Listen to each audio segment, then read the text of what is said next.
자, 82페이지 기단부터 다시 한번 써머리 하고 이제 전선 넘어갈게요. 전선이라는 거는 기단과 기단의 만남을 말하는 거기 때문에 기단부터 다시 볼게요. 기단이라는 거는 이제 넓은 장소나 넓은 범위에 걸쳐서 생기는 성질이 비슷한 공기 덩어리라고 말씀드렸었고요. 기단의 발생지부터 쭉 보시면 기단의 발생지 뭐 고위도, 저위도, 대륙, 해양이냐에 따라서 성질이 고위도에 있는 지역 같은 경우는 대한민국을 기준으로 위쪽 지역은 당연히 차갑겠지, 그지? 한랭하겠죠. 한랭하고 저온이야. 기온이 낮은 낮은 성질을 가지고요. 저위도에서 발생했어요. 우리 중위도 지역을 중심으로 낮은 지역, 뭐 적도나 열대 지역에서 발생했어. 그럼 기온이 낮겠지, 기온이 높겠지. 온난하고 이제 고온 현상이 나타나겠죠. 그리고 대륙에서 발생했어요. 그러면은 이제 수증기가 적다 보니까 건조하겠죠. 그리고 해양에서 발생했어. 바닷가에서 발생한 이제 기단 같은 경우는 이제 다습하겠지. 습도가 많겠죠. 수증기가 많으니까. 그래서 고위도에서 발생한 대륙성 기단이다. 그러면 시베리안 기단 같은 경우는 한랭하고 건조하고, 북태평양 기단 같은 경우는 저위도의 해양 지역에서 발생하니까 고온하고 다습하다. 이런 식으로 해서 성질을 만들 수 있다, 조합할 수 있다 그랬죠. 그래서 두 번째 있는 우리나라에 영향을 주는 기단 4가지 다시 한번 정리하면요. 시베리아 기단은 발생지는 고위도 대륙 지방이고요. 지역이고 성질은 한랭하고 건조하고 겨울, 그지? 양쯔강 기단 같은 경우는 저위도 대륙 지방에서 발생하고 온暖건조하고 봄, 가을. 오츠크의 기단 이름 좀 어려우니까 기억하시고 고위도에 있는 해양 지역, 그리고 한랭 다습하면서 초여름. 북태평양 기단 같은 경우는 저위도의 해양 지역이고 고온 다습하지만 하고 여름이다, 그죠? 잘 기억해 주시고요. 아까 했으니까. 그다음에 하나 더 추가하면은 적도 기단 같은 경우 이제 태풍으로 초가을에 우리나라에 들어온다고 그랬죠. 자, 전선 볼게요. 전선은요, 큰 기단과 기단이 이렇게 만나잖아. 예를 들면은 시베리아 기단하고 북태평양 기단이 만나. 시베리아 기단은 어때요? 차가운 성질을 가지고 있지. 그리고 북태평양 기단은 따뜻한 성질을 가지고 있죠. 두 기단이 만났어. 그러면 성질이 완전히 다르잖아. 그러니까 순간적으로 경계면이 생기겠죠. 그죠? 네. 큰 공기 덩어리니까 위쪽에 이렇게 공기 덩어리들이 이렇게 와가지고 서로 만나. 그럼 이 지표면이 생길 거 아니야? 만나는 경계면이 생길 거 아니야? 그래서 만났어. 이렇게 해서 만났어.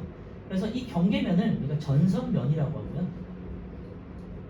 얘를 이제 요거는 이제 옆에서 봤을 때고, 얘를 입체적으로 쭉 봤을 때 이렇게 입체적으로 보이는지 모르겠지만 봤을 때 이 지표면과 만나는 선이 생기겠지. 얘를 전선이라고 합니다. 우리 이제 인간의 기준으로 우리는 인간 지표면에만 살고 있는데 위쪽까지 살 수는 없는 거잖아요. 나라가 다니는 건 아니니까.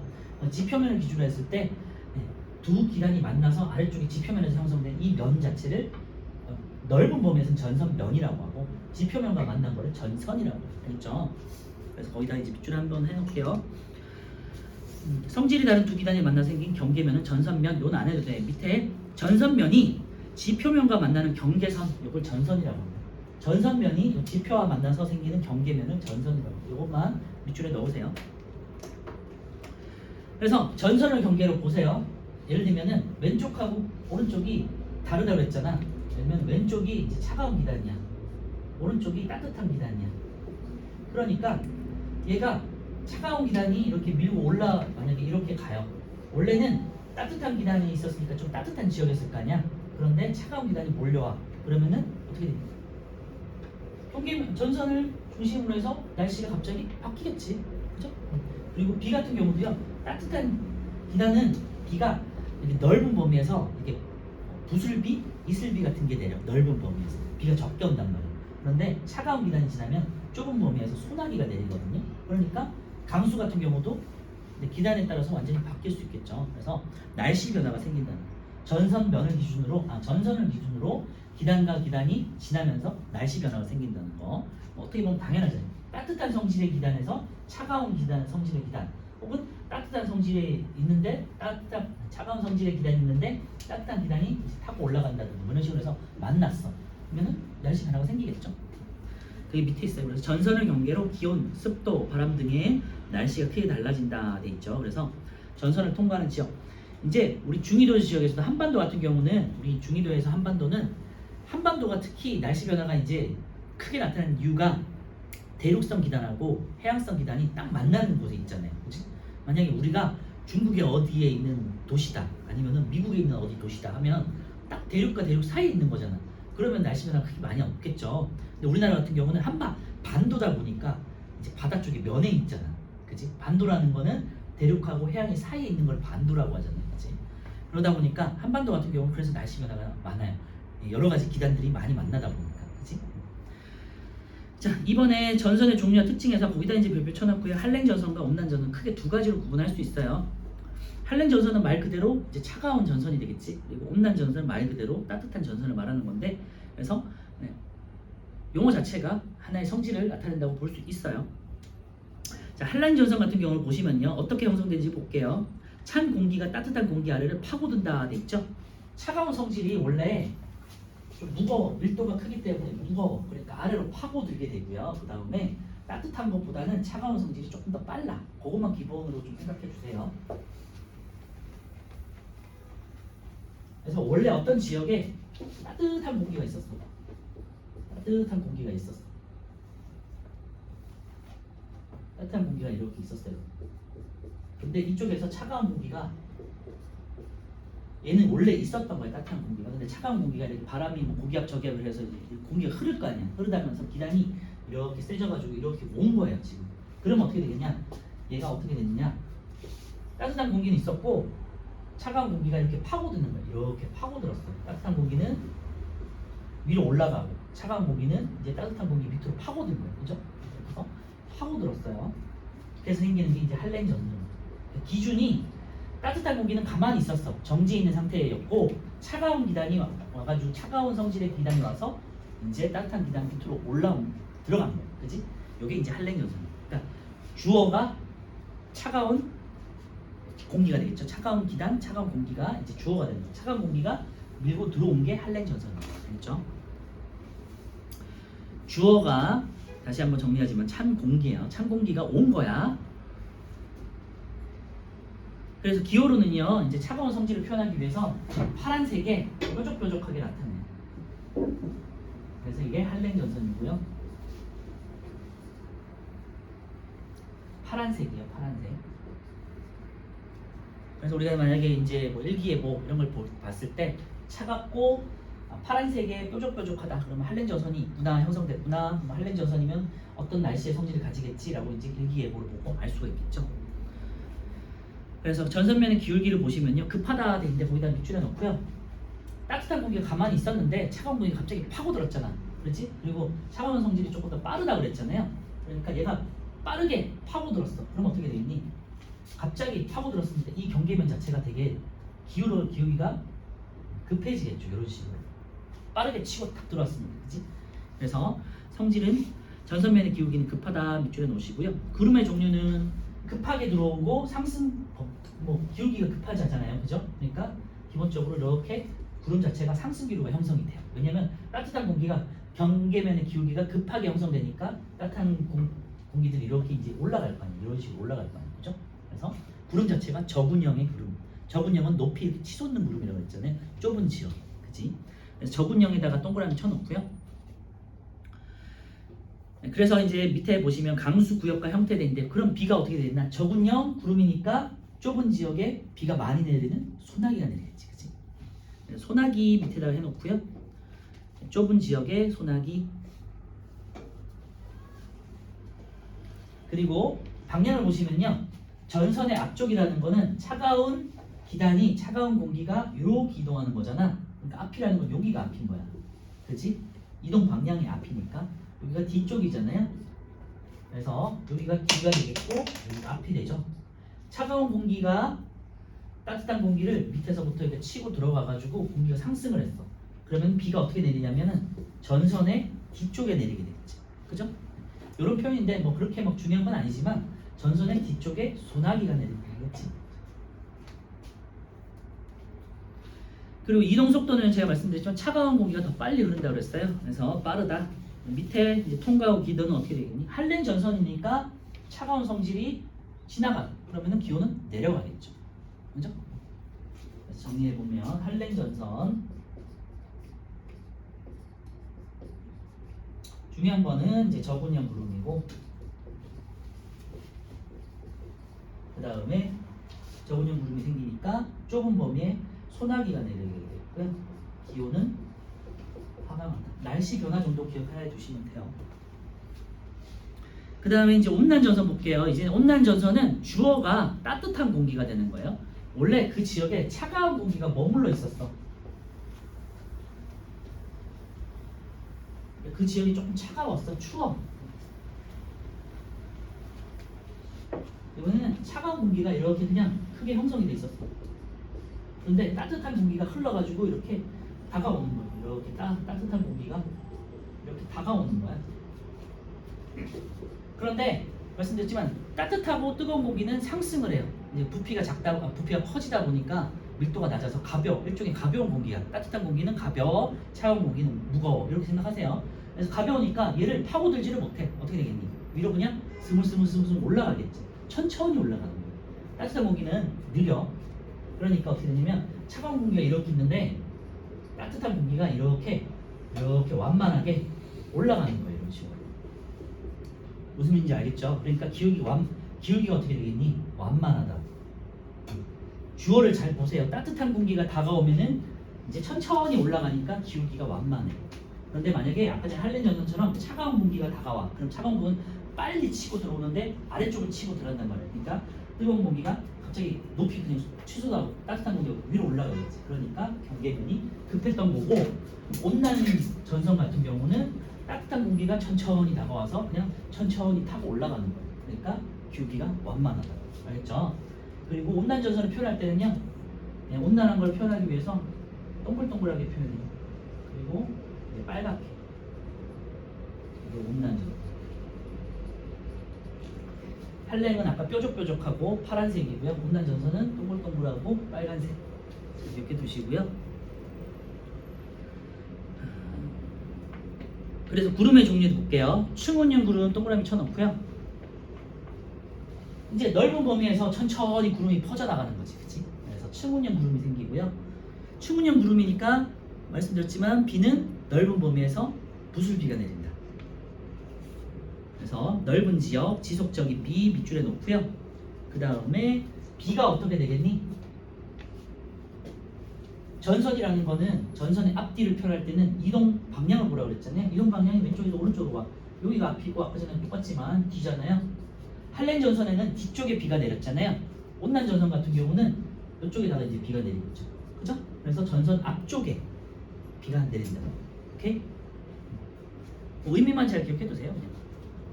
그리고 이동 속도는 따뜻한 공기니까 조금 느리고요. 그리고 이제 기온은 높아지겠죠. 그래서 이렇게 정리하면요, 온난 전선은 충운형 구름이고, 충운형 구름은 넓게 이제 얇게 퍼지는 구름이다 보니까 지속적인 넓은 범위가 되겠죠. 부슬비, 이슬비 이렇게 생각하셔도 돼요. 그 다음에 기온은 따뜻하게 높아진다. 그래서 날씨 잘 기억해 두셔야 돼요.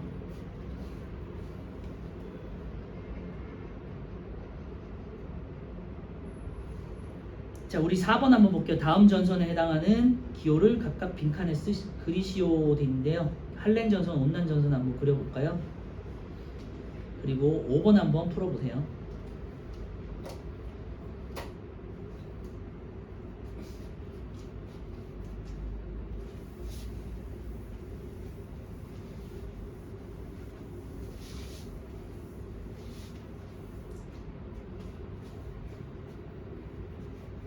할렌드는 그냥 뾰족뾰족하게 삼각형으로 그리시면 되고, 온난은 동그라미 그리면 되겠죠. 5번 한번 풀어보시고,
볼게요. 전선의 이름은 이제 주어를 뭐라 그랬죠? 찬 공기가 지금 다가온 거잖아. 따뜻한 공기가 있다가, 그리고 구름을 보시면 저군형이 생겼고요. 이제 따뜻한 공기가 갑자기 치솟게 되니까 저군형이 생기고, 비는 이제 좁은 범위에서 소나기가 내린다. 이런 게 되겠죠. 할렌 전선 되겠고요.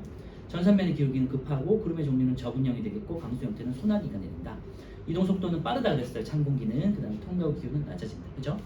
요걸 지금 할렌 전선, 온난 전선의 이 날씨 성질을 잘 알고 있어야 우리 뒤에 나오는 이제 온대성 저기압할 때 같이 나오거든요. 할렌 전선하고 온난 전선 같이 있는 걸 온대 저기압이라고 하는데, 그걸 이제 구분할 수 있어야 되고요. 이제 밑에 있는 82페이지 아래쪽에 폐색 전선과 정체 전선에 대해서만 간단하게 이제 보고 정리할게요. 폐색 전선이라는 거는요, 전선과 전선이 만나서 이제 폐쇄하다 할 때 폐자 만나서 없어서 사라지는 걸 말하는 거예요. 그렇지?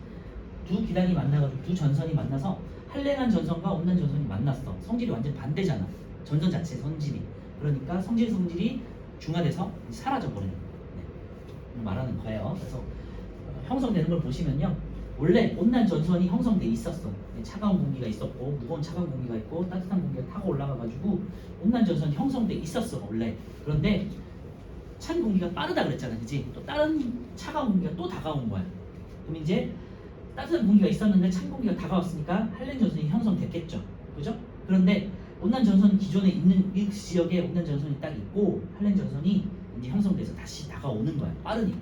그래서 치고 들어오는 거야. 따뜻한 공기를 빵 쳤어. 치고 따뜻한 공기는 그냥 올라가겠지. 찌부돼가지고 이제 올라가.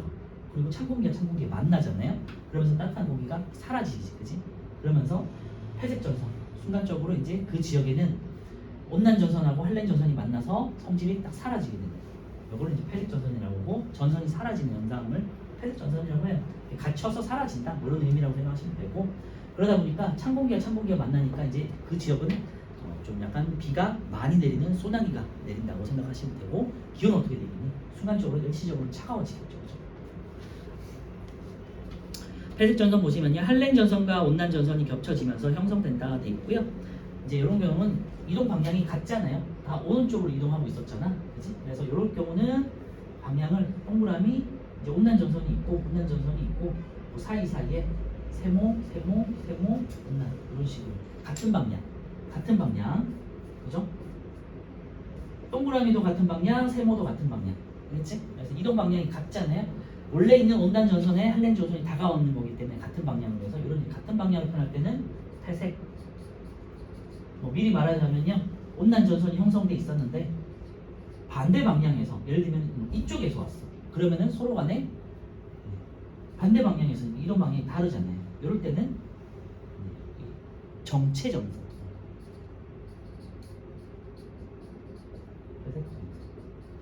그래서 같은 방향에서 온난 전선과 할렌 전선이 이동하다가 할렌 전선이 빠르게 오니까 온난 전선을 딱 덮쳐가지고 이렇게 사라져버리는 현상, 덮쳐버리고 사라져버리는 현상을 폐색 전선이라고 하고요.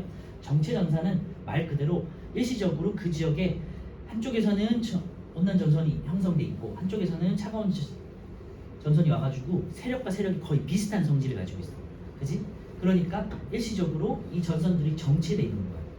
그래서 이때는 장마가 형성돼요. 요거는 이제 장마라고 해요. 비가 갑자기 순간적으로 많이 오게 돼. 긴 시간에 걸쳐서 넓은 범위에 비가 많이 오는 거. 이걸 정체 전선이라고 하고요.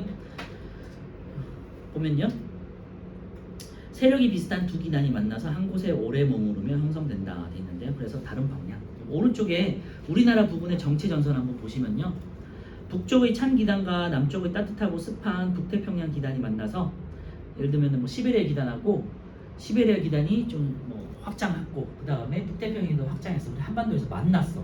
두 기단의 세력이 너무 세잖아, 그치? 그러니까 서로 뭐 이렇게 위아래로 왔다 갔다 할 수가 없는 상태야. 딱 정말로 만났어, 그지? 그럼 세력과 세력은, 예를 들면 전쟁이야. 이쪽하고 이쪽이 10만 대군 만났어. 그러면은 오랜 시간에 걸쳐서 싸울 거 아니에요, 그죠? 며칠에 걸쳐서 싸울 거 아니에요, 그지? 정체돼 있단 말이에요. 그렇게 생각하시면 돼요. 세력이 원체 크다 보니까 정체돼 있는 전선, 그리고 정체돼 있다 보니까 거기 한번 다시 볼게요. 한 곳에 오래 머무르며 많은 비를 내려서 장마 전선. 거기다가 이제 밑줄에 넣으시면 돼요. 오랜 시간에 걸쳐서 많은 비를 내린다. 장마 전선이고요. 그래서 우리나라 같은 경우는 한 7월, 8월 되면 장마가 형성되잖아요. 그래서 차가운 기단이 이제 물러나기 시작할 무렵하고 북태평양 기단이 세력을 확장했을 때하고 딱 그 지점이 딱 만나가지고 비가 많이 내리기 시작하는 거예요. 그렇죠? 우리나라 같은 경우는 이제 여름이 되기 전에 오호츠크의 기단도 있고 기본적으로 시베리아 기단도 세력이 크기 때문에 시베리아 기단, 오호츠크 기단, 그 다음에 북태평양 기단이 한꺼번에 만나서 성질이 완전히 정반대다 보니까 큰 비를 내리게 돼요. 한반도에 7월에 8월에 7월 말 정도 되겠죠. 그리고 방금 봤던 거 위에 보시면요, 폐색 전선의 형성과 소멸돼 있어요. 한랭 전선이 온난 전선보다 빠르게 이동하면서 같은 방향으로 이동하다가 온난 전선을 한랭 전선이 덮쳐버리는 거예요. 그래서 두 전선이 겹쳐져 폐색 전선이 형성된다. 거기다가 이렇게 줄여 놓으시고, 공기의 상하 이동이 없어지면서 강수 현상이 점점 사라진다 돼 있죠. 그래서 만나자마자는 이제 차가운 기간이 이제 소나기가 쭉 내려, 짧은 시간 동안 소나기가 쫙 내려, 그 다음에 이제 기온이 일시적으로 하강하고 사라져 버리는 거죠. 이따가 개인적으로 4번 오른쪽에 있는 4번 문제 폐색 전선, 정체 전선 한번 표시해 놓으시고요. 여기까지 하고 10분 쉬었다가 할게요. 25분까지.